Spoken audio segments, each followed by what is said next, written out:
All right, so John asks about 9.1, number 21. He understands that it converges, but is not sure how to find the limit e squared.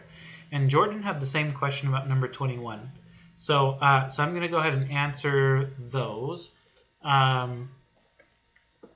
Okay, so here goes.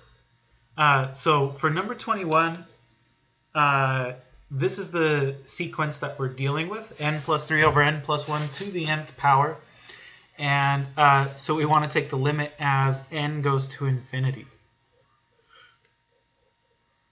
So here's how I like to, okay, so here's the deal. Let's take a look. Limit as n goes to positive infinity of n plus 3 over n plus 1 to the n.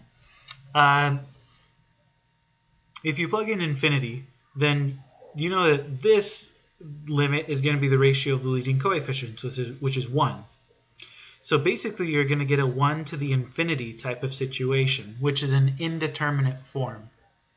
The way that I like to handle indeterminate forms of this type, whenever you have like a 1 to the infinity, or even like a 0 to the infinity or something, is I like to say, well, let's let y equal this limit, because then what I can do is I can take the natural log of both sides, and that'll allow me to bring this exponent down. Okay? So, so then ln of y, if I take the ln of this side, I can move the natural log, or better yet, I can take the limit out and move the natural log in, and then I can pull the exponent down and call this limit as n approaches infinity of n times the natural log of n plus 3 over n minus 1. So now if I imagine plugging in infinity, I've got infinity times ln of 1, which would be 0. So infinity times 0, which is another indeterminate form. But the way you handle that is to rewrite it as a quotient. So you would write this as ln of n plus 3 over n plus 1 is what it should have been. I don't know why I changed it to minus. Divided by 1 over n. Okay? So now if we imagine plugging in infinity, we're going to have 1. So ln of 1 is 0. So we're going to get a 0 over, if I plug in infinity here, 0. So I get a 0 over 0. That's also indeterminate, but it's an indeterminate of a form where I can apply L'Hopital's rule.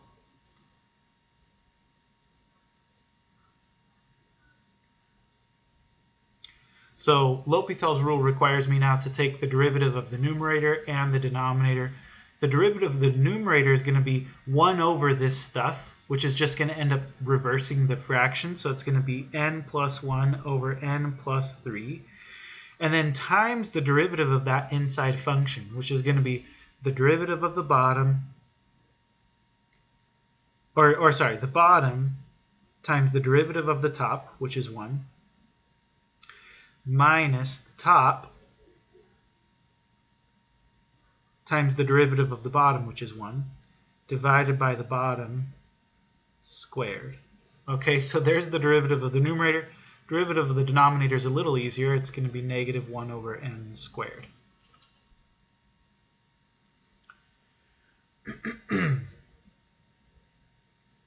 Okay, so there's some good news here. A bunch of stuff cancels, right? So this n plus 1 cancels one of those n plus 1s. Also n minus n, and then 1 minus 3 would just be a negative 2. So let's rewrite. So we've got ln of y equals limit as n goes to infinity of, so in the numerator now I'm just going to have negative 2. In the denominator I'm going to have n plus 3 times an n plus 1. And then in this denominator I'm going to flip and multiply. So this is going to be times negative n squared over 1. The negatives will cancel, right? So I end up with ln of y equals limit as n approaches positive infinity of 2n squared over, if I FOIL this out, I'm going to have n squared plus 4n plus 3. And that equals 2. Right? You could apply L'Hopital's rule a bunch of times and get 2, or you could recognize that the degree of the numerator matches the degree of the denominator. So the limit as n goes to infinity is going to be the ratio of the leading coefficients, right? So that's 2 over 1, right, which equals 2.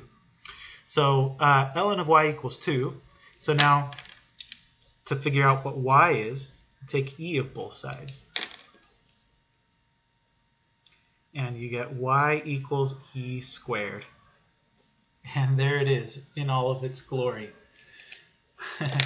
So anyway, so this sequence goes to e squared, which is pretty cool, I think. Anyway, so that's that one.